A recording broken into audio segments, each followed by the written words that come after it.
you know, if you take people, and I've told you this, and you expose them voluntarily to things that they are avoiding and are afraid of, you know they need to overcome in order to meet their goals, their self-defined goals.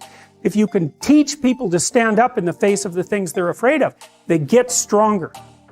And you don't know what the upper limits to that are, because you might ask yourself, like, if for 10 years, if you didn't avoid doing what you knew you needed to do, by your own definitions, right, within the value structure that you've created, to the degree that you've done that, what would you be like?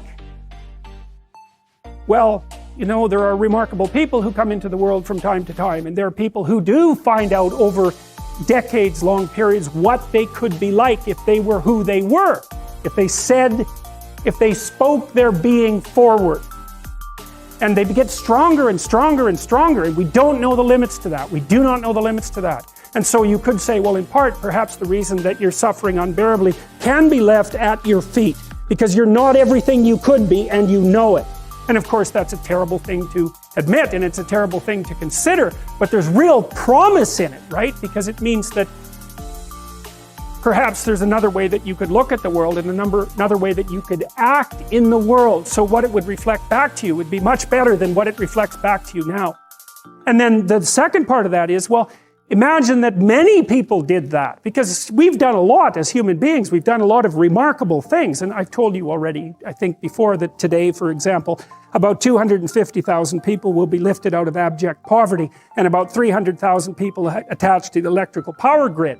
We're lifting people out of poverty collectively at a faster rate that's ever occurred in the history of humankind by a huge margin. And that's been going on unbelievably quickly since the year 2000. The UN had planned to have poverty between 2000 and 2015, and it was accomplished by 2013. So there's inequality developing in many places, and you hear lots of political agitation about that. But overall, the tide is lifting everyone up, and that's a great thing, and we have no idea how fast we could multiply that if people got their act together and really aimed at it.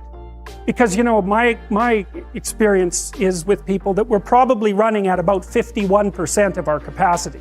I mean, you can think about this yourselves. I often ask undergraduates how many hours a day you waste, or how many hours a week you waste, and the classic answer is something like 4 to 6 hours a day.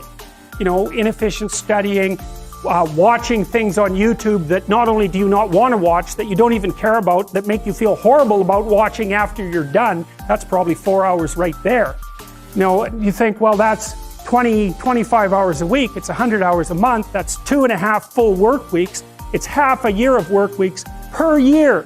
And if your time is worth $20 an hour, which is a radical underestimate, it's probably more like 50 if you think about it in terms of deferred wages. If you're wasting 20 hours a week, you're wasting $50,000 a year. And you are doing that right now. And it's because you're young, wasting $50,000 a year is a way bigger catastrophe than it would be for me to waste it, because I'm not going to last nearly as long. And so if your life isn't everything it could be, you could ask yourself, well, what would happen if you just stopped wasting the opportunities that are in front of you? You'd be, who knows how much more efficient? 10 times more efficient, 20 times more efficient. That's the Pareto distribution. You have no idea how efficient people get. It's off the charts.